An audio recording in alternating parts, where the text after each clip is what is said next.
मुश्किलें बड़ी हैं, ये मत कहो खुदा से मेरी मुश्किलें बड़ी हैं, ये मुश्किलों से कह दो मेरा खुदा बड़ा है।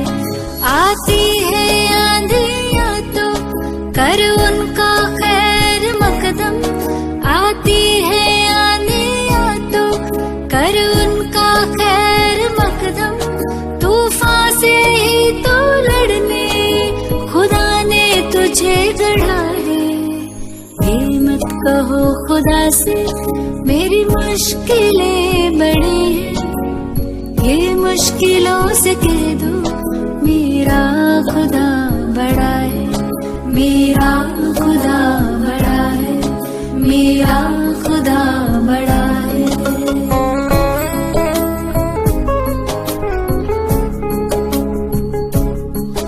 अग्नि में तप के सोना है और भी निखरता, अग्नि में तप के सोना है और भी निखरता, दुर्गम को पार करके हिमालय कोई चढ़ाए, लाएगी रंग मेहनत आखिर। ओम शांति। Good morning.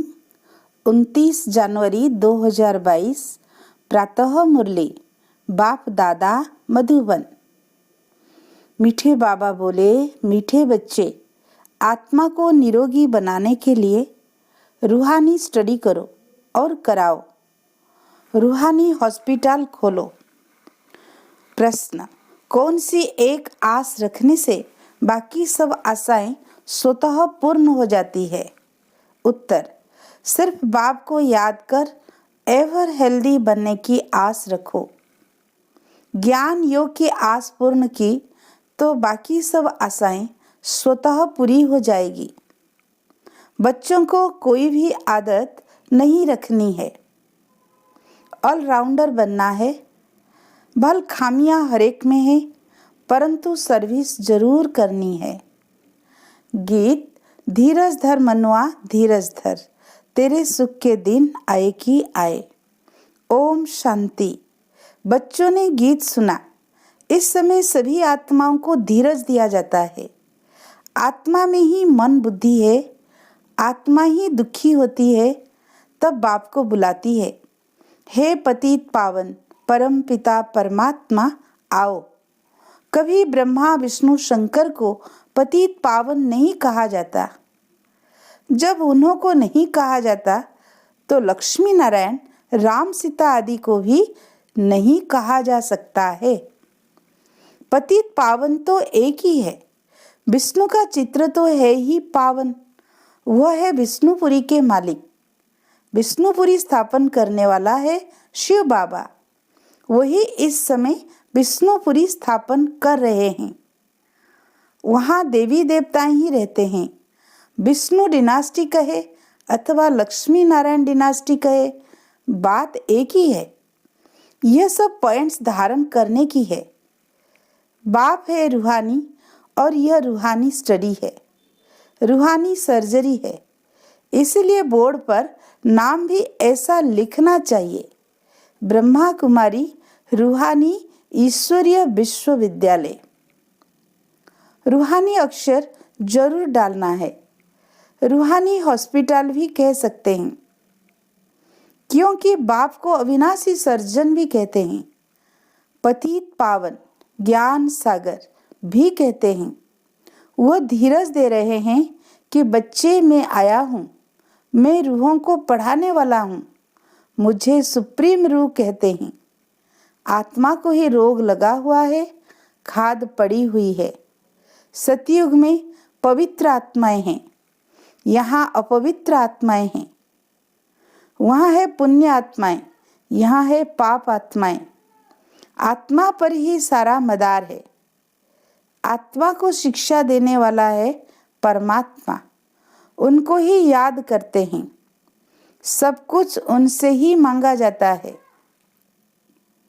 कोई दुखी कंगाल होगा तो कहेगा, मेहर करो, कुछ पैसे साहूकार से दिलाओ। पैसा मिल गया तो कहेंगे ईश्वर ने दिया वह दिलवाया।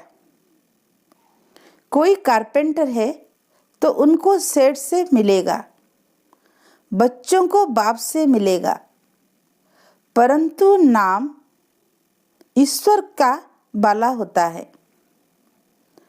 अब ईश्वर को तो मनुष्य जानते ही नहीं है, इसलिए यह सब युक्तियां रची जाती है। पूछा जाता है, परमपिता परमात्मा से आपका क्या संबंध है? प्रजापिता ब्रह्मा और जगदम्बा से तुम्हारा क्या संबंध है? राज राजेश्वरी लक्ष्मी नारायण से तुम्हारा क्या संबंध है? वह तो स्वर्ग के मालिक हैं। जरूर स्वर्ग की स्थापना करने वाले ने उनको वर्षा दिया होगा।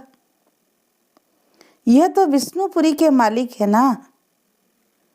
मुख्य चित्र है शिव बाबा और ब्रह्मा विष्णु शंकर का। विष्णु का भी सजा सजाया रूप दिखाते हैं। विष्णु द्वारा पालना करते हैं, शंकर द्वारा विनाश। उनका इतना कर्तव्य नहीं है। स्तुति लायक शिव बाबा है और विष्णु भी बनते हैं। शंकर का पाठ अलग है। नाम रख दिया है त्रिमूर्ति। राम सीता लक्ष्मी नारायण, यही मुख्य चित्र है। उसके बाद फिर चित्र है रावण का। वह भी बड़ा 46 फुट का बनाना चाहिए। रावण को वर्ष वर्ष जलाते हैं। इनसे आपका क्या संबंध है? इनको जलाते हैं तो जरूर बड़ा दुश्मन ठहरा। प्रदर्शनी में उनका बड़ा चित्र होना चाहिए। इनका राज्य द्वापर से शुरू होता है, जबकि देवी देवता वाम मार्ग में गिरते हैं। इनके अलावा बाकी जो चित्र हैं उनकी फिर अलग अलग प्रदर्शनी दिखानी चाहिए कि यह सब कलयुगी चित्र है। गणेश, हनुमान, कच्छमछ आदि सबके चित्र डालने चाहिए। ऐसे बहुत किस्म किस्म के चित्र मिलते हैं। एक तरफ कलयुगी चित्र, एक तरफ है तुम्हारे चित्र। इन पर तुम समझा सकते हो। मुख्य चित्र है शिव बाबा का और एम ऑब्जेक्ट का।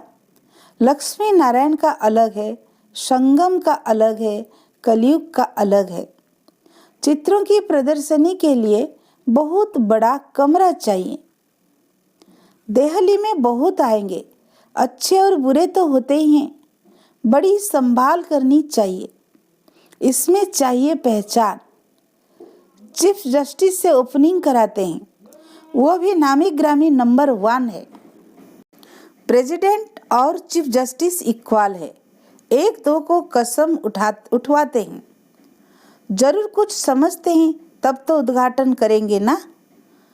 कंस्ट्रक्शन का ही उद्घाटन करेंगे, डिस्ट्रक्शन का तो उद्घाटन नहीं करेंगे। अब बाप समझाते हैं, बच्चे तुम्हारे सुख के दिन आ रहे हैं। बोर्ड पर भी हॉस्पिटल नाम जरूर लिखना चाहिए। और किसने स्थापना की? अविनाशी सर्जन पतित पावन बाप है ना। पावन दुनिया में तो पावन मनुष्यों को कभी बीमारी आदि होती नहीं। पतित दुनिया में तो बहुत बीमारियां हैं। तो सर्विस के लिए विचार चलाना चाहिए। क्या क्या चित्र रखने चाहिए, कैसे समझाना चाहिए। अगर कोई बेसमझ समझाएंगे तो कुछ भी समझ नहीं सकेंगे। कहेंगे यहाँ तो कुछ भी नहीं है, गपोड़े मारते रहते हैं। इसलिए प्रदर्शनी में कभी भी बुद्धुओं को समझाने के लिए नहीं खड़ा करना चाहिए। समझाने वाले भी होशियार चाहिए। किस्म किस्म के मनुष्य आते हैं। बड़े आदमी को कोई भुट्टू समझाए तो सारी प्रदर्शनी का नाम बदनाम कर देंगे। बाबा बतला सकते हैं फलाना फलाना किस प्रकार का टीचर है। सब एक जैसे होशियार भी नहीं है, बहुत देह अभिमानी भी है। अब बाबा कहते हैं, हे आत्माएं, तुम्हारे सुख के दिन आ रहे हैं। स्वर्ग का नाम तो सब गाते हैं, परंतु स्वर्ग में भी नंबरवार मर्तबे हैं, नरक में भी नंबरवार दर्जे हैं। विजय माला में पिरोने वाले राज राजेश्वर बनते हैं। हम पूछते भी हैं, ज्ञान ज्ञानेश्वरी जगत अम्बा से तुम्हारा क्या संबंध है? ज्ञान ज्ञानेश्वरी को ईश्वर ज्ञान देते हैं तो राज राजेश्वरी बनती है।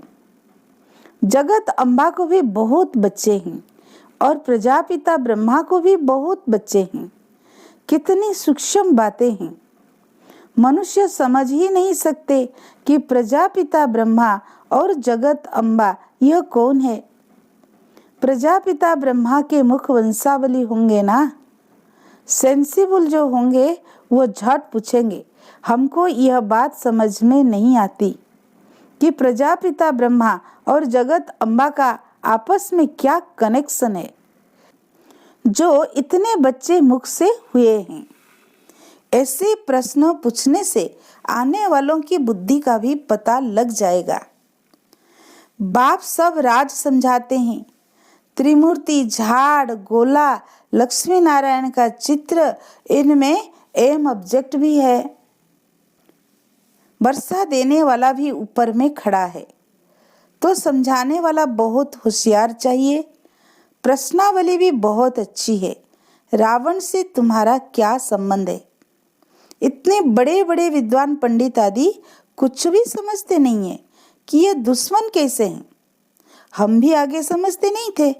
बाबा कहते हैं, यह जो ब्रह्मा है जिसको मैंने अडॉप्ट किया है वो भी नहीं जानते थे। अब जानते हैं तो औरों को भी समझाने का बड़ा शौक चाहिए। यह प्रदर्शनी बिल्कुल नई है। भल कोई कॉपी भी करे तो भी समझा न सके। यह वंडर है। बड़ा नशा चाहिए। सर्विस में पूरा लग जाना चाहिए। चित्र तुम्हारे बहुत मांगेंगे तो बहुत होने चाहिए। सर्विस के लिए विशाल बुद्धि चाहिए। खर्चा तो होगा ही। पैसे तो खर्च करने के लिए ही हैं। खर्च करते जाएंगे तो आते जाएंगे। धन दिए धन ना खुटे। बच्चे तो बहुत बनते जाएंगे। पैसे तो सर्विस में ही लगाने हैं। राजधानी तो सतयुग में होनी है। यहाँ तो महल आदि नहीं बनाने हैं। उसमें गवर्नमेंट का कितना खर्चा होता है। यहाँ है चित्र बनाने का खर्चा। दिन प्रतिदिन पॉइंट्स बहुत अच्छी निकलती जाती है। बड़ी युक्ति से समझाया जाता है कि रावण राज्य कब से शुरू हुआ है। आधा समय रावण का राज्य, आधा समय राम का राज्य। इस रावण से बाबा ही आकर छुड़ाते हैं और कोई छुड़ा न सके। इनके लिए तो सर्वशक्तिमान ही चाहिए। वही माया पर जीत पहना सकते हैं। फिर सतयुग में ये रावण दुश्मन होता ही नहीं। धीरे धीरे तुम्हारा प्रभाव बहुत निकलेगा। फिर बांधेली माताएं, कन्याएं सब छूट जाएगी। समझेंगे यह तो अच्छी बात है। कलंक लगने ही है। कृष्ण पर भी कलंक लगे है ना। स्थापना के समय भी भगाने आदि के कलंक लगाए हैं। गालियां देते थे। फिर स्वर्ग में भी कलंक लगाए हैं। सर्प ने डसा, यह किया। कितनी फालतू बातें हैं। प्रदर्शनी में बहुत आते हैं। फिर उन्हों को कहा जाता है सेंटर पर आकर समझो, आकर अपनी जीवन बनाओ, काल पर जीत पहनो। वहाँ काल खाता नहीं। एक कहानी है, यमदूत लेने गया तो उनको कहा तुम अंदर घुस नहीं सकते। यह बड़ी समझने की बातें हैं। इसमें बड़ी विशाल बुद्धि चाहिए और देही अभिमानी चाहिए। हम आत्मा है। पुराने संबंध और पुराने शरीर का भान नहीं रखना है। अब नाटक पूरा होता है। हम वापिस जा रहे हैं।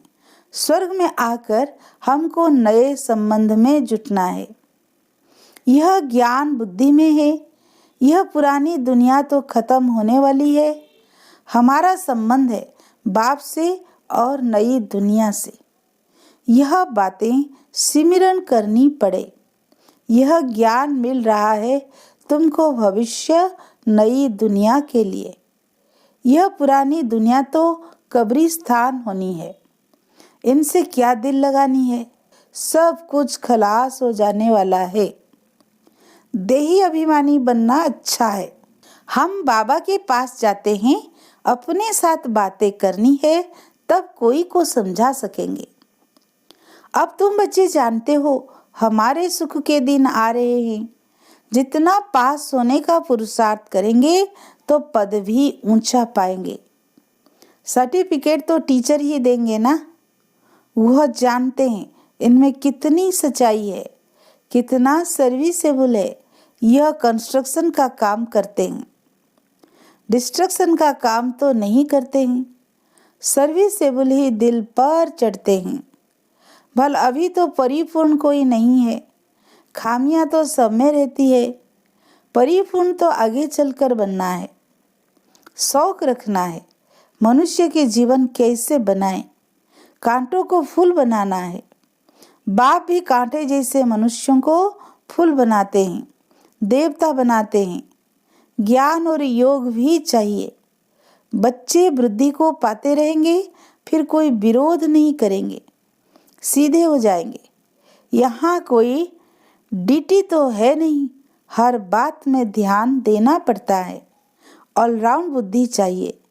सर्विस ठीक रीति से कोई करते हैं, वह नहीं करते हैं। कोई आराम पसंद तो नहीं है, सारा दिन यह चाहिए वह चाहिए तो नहीं है। इसको कहा जाता है लोभ। कपड़ा अच्छा चाहिए, भोजन अच्छा चाहिए, आशाएं बहुत रहती है। वास्तव में यज्ञ से जो मिला सो अच्छा। सन्यासी कभी दूसरी चीज लेते नहीं, समझते हैं आदत अच्छी नहीं है। शिव बाबा के यज्ञ में सब कुछ ठीक मिलता है, फिर भी कुछ आस रहती है। पहले ज्ञान योग की आस तो पूर्ण करो। वो आशाएं तो जन्म जन्मांतर रखते आए। अब तो बाबा को याद करने से हम एवर हेल्दी बनेंगे, यह आस रखनी है। तो यह जरूर लिखना है कि यह रूहानी हॉस्पिटल है, जिससे मनुष्य समझे कि यह हॉस्पिटल वह कॉलेज भी है। बाबा ने मकान भी हॉस्पिटल और कॉलेज के ढंग से बनवाया है। कॉलेजों में कोई श्रृंगार नहीं होता है, सिंपल होता है। अच्छा, मीठे मीठे सिकीले बच्चों प्रति माता पिता बाप दादा का याद प्यार और गुड मॉर्निंग। रूहानी बाप की रूहानी बच्चों को नमस्ते। हम रूहानी बच्चों की रूहानी बाप दादा को याद प्यार गुड मॉर्निंग, नमस्ते नमस्ते। प्यारे बाप दादा को शुक्रिया शुक्रिया। धारणा के लिए मुख्य सार। फर्स्ट पॉइंट, आराम पसंद नहीं बनना है। सर्विस का बहुत बहुत शौक रखना है। सर्विस में ही पैसे खर्च करने हैं। मनुष्यों के जीवन कांटे से फूल बनानी है। सेकेंड पॉइंट, सदैव कंस्ट्रक्शन का काम ही करना है, डिस्ट्रक्शन का नहीं। अपने आप से बातें करनी है। हम कहाँ जा रहे हैं, क्या बन रहे हैं। आज का वरदान, शक्तिशाली याद द्वारा परिवर्तन, खुशी और हल्केपन की अनुभूति करने वाले स्मृति सो समर्थ स्वरूप भव। शक्तिशाली याद एक समय पर डबल अनुभव कराती है। एक तरफ याद अग्निवन भस्म करने का काम करती है, परिवर्तन करने का काम करती है, और दूसरे तरफ खुशी व हल्केपन का अनुभव कराती है। ऐसे विधि पूर्वक शक्तिशाली याद को ही यथार्थ याद कहा जाता है। ऐसी यथार्थ याद में रहने वाले स्मृति स्वरूप बच्चे ही समर्थ है। यह स्मृति सो समर्थी नंबर 1 प्राइज का अधिकारी बना देती है। आज का स्लोगन, अनुभवी वह है जिसकी दिल मजबूत और बुजुर्ग है। आज का पॉइंट, लवलीन स्थिति का अनुभव करो।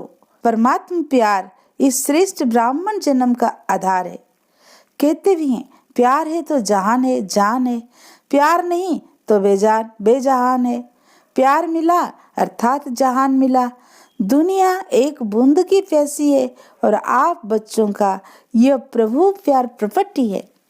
इसी प्रभु प्यार से पलते हो, अर्थात ब्राह्मण जीवन में आगे बढ़ते हो, तो सदा प्यार के सागर में लवलीन रहो। अच्छा, ओम शांति।